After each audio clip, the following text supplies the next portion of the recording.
Pertama pula, ekonomi sekarang tak menentu. Harga rumah pula memang melambung, tak masuk akal.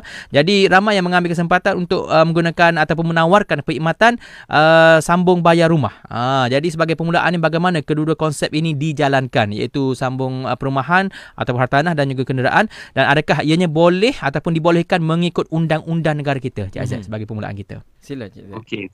Untuk kupas topik ni, sebenarnya bila kita cerita tentang sambung bayar, kita kena tengok akta-akta yang relevan lah, yang diguna pakai dalam transaksi jual beli ni. Okey. Kita bila kita menjurus kepada, saya nak kupas tentang kenderaan dululah. Okey, baik. Sambung bayar dalam kenderaan ni sebenarnya tidak dibenarkan. Di bawah akta, ada satu akta tu dipanggil Akta Sewa Beli. Ataupun dalam bahasa Inggerisnya kita panggil sebagai Hire Purchase Act. Akta Sewa Beli ni sebenarnya bila kita membeli kenderaan, yang sebenarnya memiliki kenderaan tersebut adalah pihak bank. Sebenarnya pihak bank jadi pemilik, yang kita ni sebagai hirer. Hirer ni maknanya penyewa. Kita sewa kenderaan tu semula daripada pihak bank. Jadi sebenarnya kalau kita nak gunakan konsep sambung bayar untuk kenderaan ni, tak dibenarkan sebab dalam akta sewa beli yang saya nyatakan tadi tu, memang tak dibenarkan langsung. Maknanya kalau misal kata kita nak menjual kenderaan tersebut, kita kena selesaikan dulu baki hutang yang ada dengan pihak bank, barulah kita boleh pindahkan pemilikan kenderaan tersebut kepada pembeli yang baru. Itu yang saya cerita untuk kenderaan dalam Hire Purchase Act ataupun Akta Sewa Beli. Okey, dalam konsep hartanah pula. Okey, dalam konsep hartanah sebenarnya bila kita membuat pinjaman dengan pihak bank ataupun pembiayaan perumahan dengan pihak bank, kita sebenarnya telah pun menggadaikan hartanah tersebut. Tak kisahlah hartanah tu rumah ke, tanah ke, rumah kedai ke, so bila kita dah buat pinjaman dengan pihak bank, kita kena gadaikan hartanah tersebut kepada pihak bank. Jadi bila kita dah gadaikan kepada pihak bank, sebenarnya apa-apa transaksi yang melibatkan hartanah tersebut, kalau kita nak jual semula ke, kita nak pajakkan ke, kita nak sewakan ke, semuanya tu tertakluk kepada akta yang dipanggil sebagai Kanun Tanah Negara. Kanun Tanah Negara ataupun ada satu lagi akta dipanggil Akta Kontrak. So dua akta ni untuk hartanah. Yang saya sebut awal-awal tadi itu, Hire Purchase Act ataupun Akta Sewa Beli, itu untuk kenderaan. Jadi dalam konteks hartanah sebenarnya kalau katalah kita nak sambung bayar, sebenarnya urusan tu pun sama juga macam kenderaan. Kita perlu lunaskan terlebih dahulu baki hutang kita dengan pihak bank, dan kita perlu melepaskan gadaian yang ada dengan pihak bank tu, barulah kita boleh pindahkan pemilikan tanah tersebut kepada pembeli yang baru. Jadi baik. Itu untuk mukadimahnya. Okey, baik. Jadi sebenarnya apa yang kita fahamkan adalah tidak dibolehkan lah. Cuma kalau ada yang hitam putih, saya tak boleh nak terang lebih detail lagi tentang hitam putih bagaimana. Kalau ada detail sebegitu, memang tak layak juga, tak boleh juga Cik Aizat. Okey. Kalau kita cerita tentang perjanjian, perjanjian ataupun agreement yang kita akan tandatangani, katalah saya ni sebagai seorang penjual, pihak yang satu lagi tu sebagai pembeli. Kalau kita nak adakan perjanjian, sebenarnya ada cara macam mana kita nak perhalusi dokumentasi tersebut, yang mana membolehkan kita memindah milik hartanah tersebut kepada pihak pembeli itu, walaupun baki hutang kita dengan pihak bank tu belum lagi dilunaskan sepenuhnya. Okey, jadi dalam konteks hartanah, saya nak sentuh tentang konteks hartanah dulu.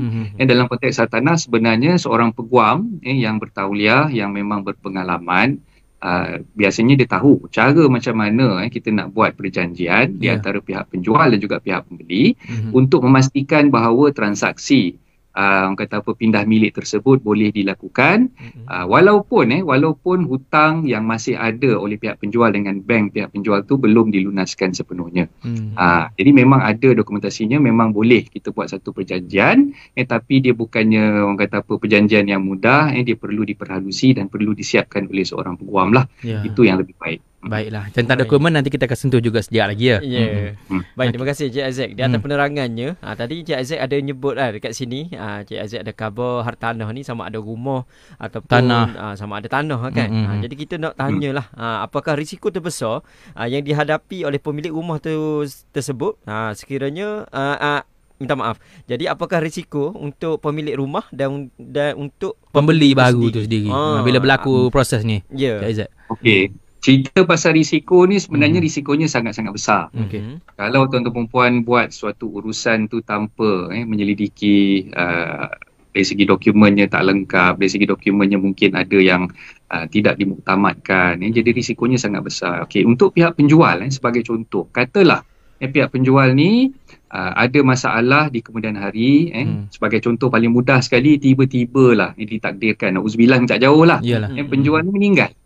Penjual ni meninggal, kita ni sebagai pembeli duk tiap-tiap hari, tiap-tiap bulan tu bila kita duk bayar kepada penjual ni mengikut konsep sewa beli ataupun sambung bayar ni tadi, kita bayar, tiba-tiba katalah penjual tu meninggal awal, tak sempat urusan pindah milik tu dimuktamadkan di antara penjual kepada nama kita sebagai pembeli, kan. Jadi risikonya di situ, kalau misal kata penjual tu meninggal awal, pindah milik tu belum disempurnakan lagi, maka urusan untuk menyempurnakan pindah milik pada nama pembeli itu tak boleh dibuat lah. Itu yang pertama. Yang kedua, untuk pihak pembeli pula, kalau sekiranya ditakdirkan, ini pun na'udzubillah minta jauh juga, kalau ditakdirkan penjual ni ada niat-niat yang tidak baik, ataupun niat-niat yang buruk lah, untuk kata apa, Mak Saleh kata siphon. Siphon ni maknanya menghilangkan diri. Dia menghilangkan diri, kan. Kita duk bayar dia, mungkin dah setahun 2 tahun kita duk bayar dia, tiba-tiba dia menghilangkan diri. Penjual ni menghilangkan diri, tak tahu pula kat mana dia tinggal, tak tahu kat mana dia lesap, dengan duit-duit kita sekali dia bawa lagi, tapi urusan pindah milik tu belum lagi dimuktamadkan. Pindah milik tu masih lagi tergantung, tak buat lagi tukar nama kepada nama kita. Jadi itu antara risiko-risiko yang ada kalau sekiranya kita membuat urusan sambung bayar ni tanpa menyediakan dokumen-dokumen yang khusus, dokumen-dokumen yang lengkap. Kebarangkalian tu memang ada lah. Berdasarkan pengalaman Cik Aizat, pernah menghadapi situasi ataupun kes sebegitu, Cik Aizat? Banyak ke? Okay. Yang datang jumpa saya dengan masalah sedemikian memang ada. Memang ada. Cuma apa yang saya boleh nyatakan kepada mereka daripada awal tu lagi, sepatutnya mereka sebelum menjalankan apa-apa urusan, menjalankan apa-apa pindah milik, mereka perlu mendapatkan konsultansi ataupun khidmat nasihat daripada orang yang pakar dan berpengalaman lah. Jadi bila berhadapan dengan situasi macam ni, memang tak boleh tidak saya akan terpaksa lah. Kita nak patah balik masa tu tak boleh, kan. Jadi apa yang kita boleh buat, kita cuba mengurangkan ganti rugi yang terpaksa ditanggung oleh pihak pembeli, khususnya pembeli lah. Khususnya pembeli. Penjual ni jarang-jarang dia tak rugi sebenarnya, sebab yang tolong membayar untuk dia tu pembeli. Kan? Yang ruginya kebanyakannya pembeli lah. Jadi pembeli yang berhadapan dengan situasi macam ni. Jadi apa yang saya sarankan kepada mereka, mereka perlu menyelesaikan masalah ni dengan cara membuat dokumentasi yang sepatutnya lah.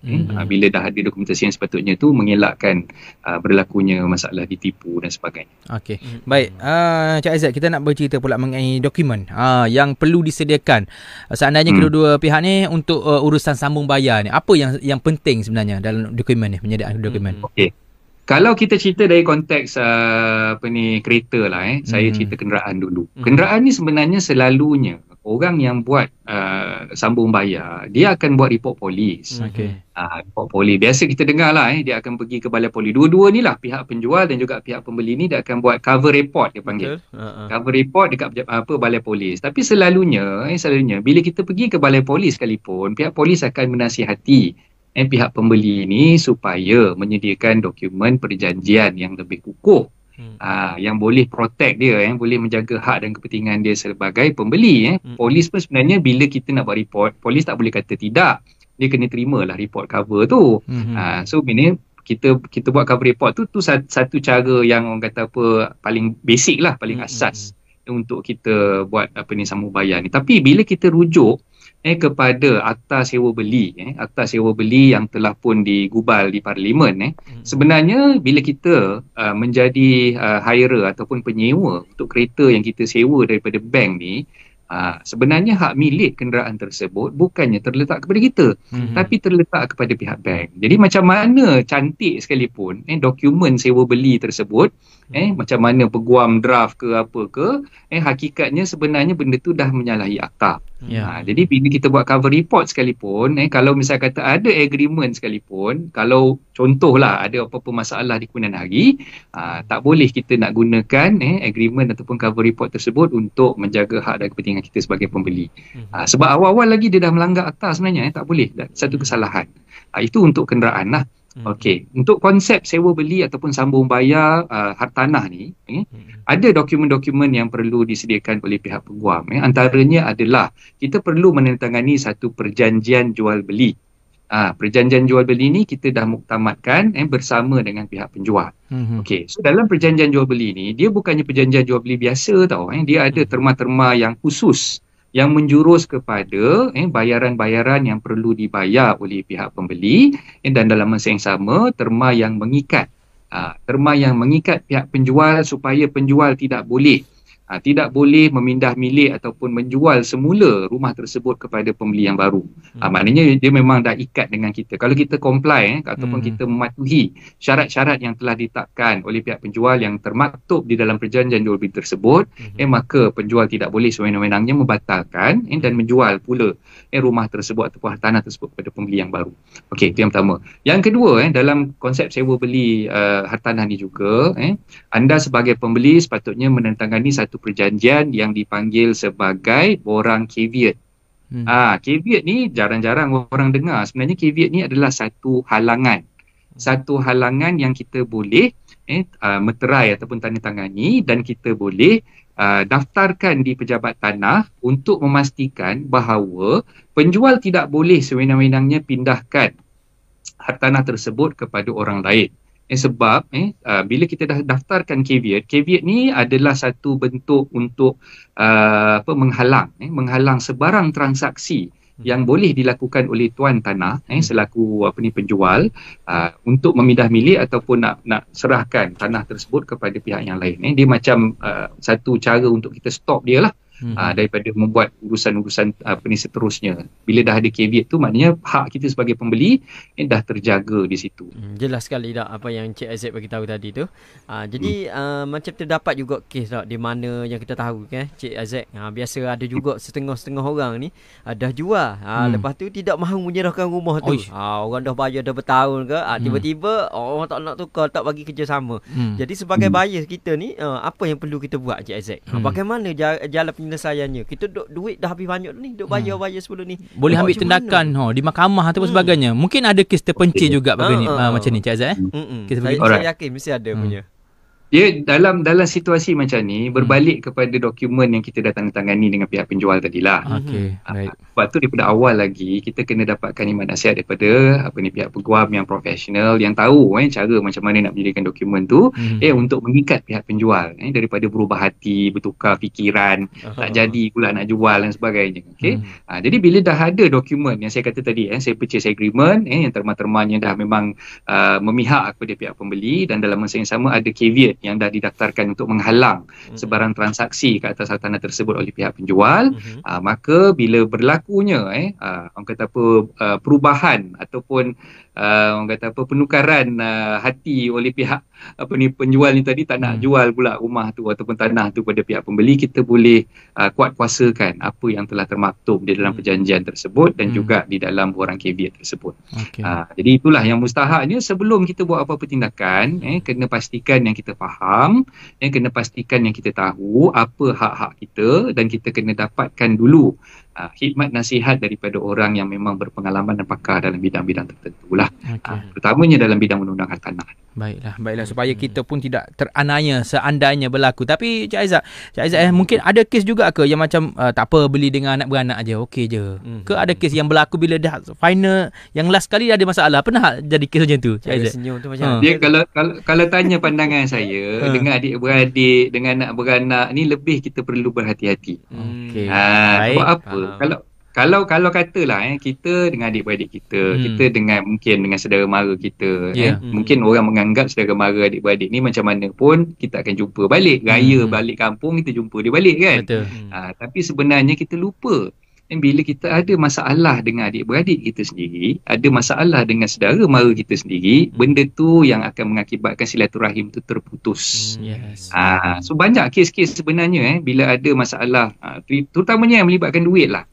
Cerita pasal duit ni tak kira lah awak tu dulu orang kata apa, umpama air dicincang takkan putus dan sebagainya, tapi disebabkan duit ni jadi perbalahan, jadi pertikaian, jadi masalah kan. Jadi bagi saya macam mana sekalipun, rapat macam mana sekalipun, kita kena pastikan dua-dua pihak ni faham dari segi undang-undang, dan dalam masa yang sama dokumen yang saya nyatakan tadi tu perlu disediakan dan ditandatangani sebelum urusan orang kata apa, sewa beli ataupun sambung bayar ni dibuat lah. Jadi itu yang saya syorkan. Jangan kira adik-beradik ke, jangan kira saudara mara ke, kita boleh janji mulut gitu saja. Kena ada hitam putih dia. Ya, maksudnya jangan buat cincai-cincai macam tu je lah. Jangan. Bahaya. Nanti kalau tak kan balik raya patutnya kita nak salam-salam dengan adik-beradik, tiba-tiba jadi kacau macam ni, jadi masalah gini dah. Nak balik kampung kita risau, takut nanti ada masalah dengan dia, gaduh dan sebagainya kan. Itu yang kita nak elakkan lah. Betul. Baik, kita berbalik kepada sekiranya untuk urusan penjual dan juga pembeli menggunakan konsep sambung bayar ni. Perlu ke ataupun wajar ke kita gunakan ejen di sebalik urusan ni sebenarnya, Cik Aizat? Okey. Bila cerita tentang ejen, ejen hartanah ni sebenarnya anda perlu faham, dia ada satu badan yang mengawal selia ejen-ejen harta tanah di Malaysia ni, iaitu Lembaga Penilai, Pentaksir, Ejen Hartanah dan Pengurus Harta. Okey, LPPEH lah. LPPEH ni sebenarnya satu agensi ataupun satu lembaga di bawah Kementerian Kewangan, dikawal selia. Semua ejen-ejen hartanah perlu mendapatkan lesen dan mendaftarkan diri mereka dengan lembaga ni. Okey, so bila dah daftarkan diri anda sebagai seorang ejen yang berdaftar dengan dan berlesen dengan LPPEH ni, barulah anda dikategorikan sebagai ejen yang berlesen dan bertauliah untuk menguruskan urusan jual beli hartanah. Okey, banyak orang kita yang tak tahu sebenarnya. Bila kita cerita tentang ejen hartanah ni, sebenarnya ada satu dokumen ataupun satu pas, satu kad, kad kuasa dia lah. Kad kuasa dia yang dipanggil sebagai RENTAG. RENTAG, RENTAG. Jadi bila anda nak menggunakan khidmat ejen hartanah, yang mustahak sekali anda perlu pastikan bahawa ejen hartanah tersebut adalah ejen yang berdaftar dengan Lembaga Penilai, Pentaksir, Ejen Hartanah dan Pengurus Harta. Itu perkara yang pertama. Okey, yang kedua, tak semua ejen hartanah ni dia tahu mekanisme yang sepatutnya digunakan untuk urusan sewa beli ataupun sambung bayar ni. Tak semua yang well versed lah. Orang kata well versed ni yang faham, yang arif tentang perkara tersebut. Jadi mungkin bila anda berurusan dengan ejen yang kurang berpengalaman, takut nanti anda dapat nasihat yang silap, nasihat yang tak betul. Jadi itu yang kita nak cuba elakkan. Jadi apa yang saya syorkan di sini, yang pertama anda perlu pastikan bahawa ejen tersebut adalah ejen yang berdaftar, dia ada RENTAG dia sendiri, dan dia perlu tunjukkan kepada anda RENTAG dia untuk confirmkanlah diri dia tu bahawa dia adalah seorang ejen yang berdaftar dengan lembaga. Okey, yang kedua, bila anda nak berurusan dengan ejen tersebut, kalau sekiranya ejen tersebut cakap benda ni semua mudah, benda ni semua boleh jalan, benda ni semua tak ada apa-apa masalah, anda perlu berhati-hati. Sebab bila dia cerita mudah saja, bila cerita perkara tu tak ada apa-apa, orang kata hiccup dan sebagainya, jadi anda perlu berhati-hati. Sebab bukannya straightforward sebenarnya, bukan satu jalan yang mudah. Kita nak prepare dokumen untuk sambung bayar ni, anda perlu menggunakan dokumen yang khusus. Dan dalam masa yang sama, perjanjian tersebut sepatutnya disediakan oleh seorang peguam yang bertauliah lah, bukan oleh ejen hartanah tersebut. Baiklah. So untuk jawab soalan tu lah. Baik. Jadi siapa-siapa yang ada niat tu kena fikir banyak kali lah nak buat urusan berkenaan ni. Jadi kita nak minta Cik Aizat bagilah secara kesimpulannya dan juga apa nasihat Cik Aizat kepada siapa-siapa yang berkeinginan untuk berurusan dengan kaedah sambung bayar ni. Silakan Cik Aizat. Tiada perkara yang mudah dalam jual beli hartanah. Kalau misal kata anda menganggap semua perkara mudah ataupun anda dimomokkan, anda disogokkan dengan berita-berita kata nak beli rumah ni senang je. Semua bendanya mudah. Tak ada susah payah nak kena jumpa peguam ke, nak kena buat agreement dan sebagainya. Anda perlu berhati-hati di situ. Sebab semua perkara ni dalam apa-apa jua transaksi, kita perlu memastikan bahawa kita dah ada ilmu yang lengkap dan kita dah pelajari hal ehwal jual beli hartanah ni daripada sifu-sifu hartanah yang betul, bukannya daripada orang sebarangan. Itu yang pertama. Yang kedua yang saya syorkan kat sini, anda perlu dapatkan hikmat nasihat daripada peguam yang bertauliah, yang memang menguruskan urusan jual beli hartanah, yang tahu ada pengalaman tentang transaksi sewa beli ataupun sambung bayar begini, dan bukan semua peguam yang mahir, bukan semua peguam tahu tentang urusan nak buat sambung bayar ni macam mana. Jadi anda perlu dapatkan hikmat nasihat daripada peguam yang memang mahir dan berpengalaman lah. Nasihat saya. Okey, baik. Terima kasih atas perkongsian. Jadi panjang lebar juga sebenarnya ini, yang mungkin juga nanti insya-Allah kalau ada kelapangan lah turun-turun Terengganu nak pergi jalan-jalan, boleh singgah dekat konti kita, boleh borak-borak panjang lagi Cik Aizat. InsyaAllah. Terima kasih banyak-banyak kerana menyebut saya pagi ni. Ya, insya-Allah. Jadi perkongsian yang baik juga untuk kita semua. Jadi untuk apa-apa sekalipun, rancang dengan betul-betul dulu. Dapatkan nasihat-nasihat daripada pakar dulu. Okey. Dan ingat nasihat daripada Cik Aizat tu, kalau nampak macam mudah, itu boleh, ini okey, ni tak ada masalah tu. Maksudnya payah tu. Masih dia payah tu.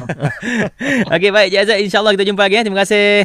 Allah. Okey. Assalamualaikum. Waalaikumsalam warahmatullahi wabarakatuh. Okey.